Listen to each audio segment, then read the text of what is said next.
dragoste din nou tu m-ai cuprins, te-ai năpustit asupra mea iubire, mă îndeamnă pașnic către locul rar.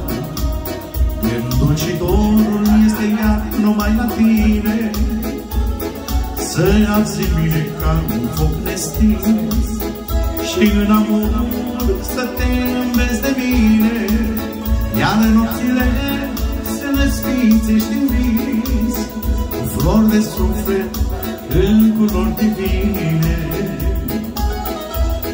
Am împărțit mereu cu tine o lacrimă, cu dor nestins de dragoste nebună, dă-mi vieții sens prin răsărit de soare, în sororoa cristalină.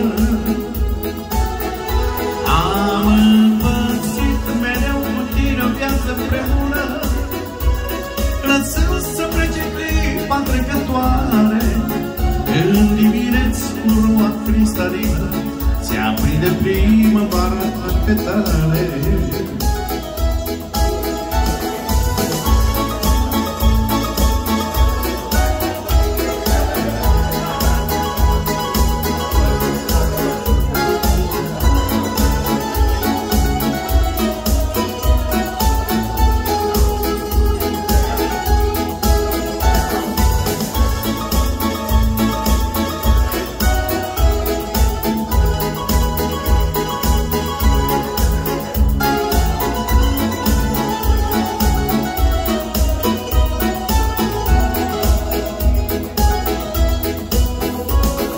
Înneacă răsuflarea cu iubire și nu lăsa dorul în amor să moară.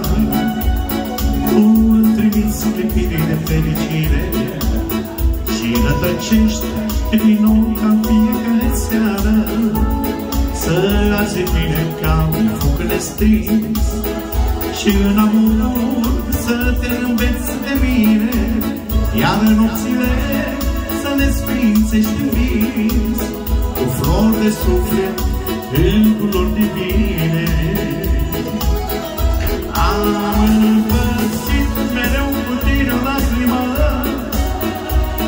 cu dor nestins de dragoste nebună, dă-mi vieții sens prin răsărit de soare, însor cu roa cristalină.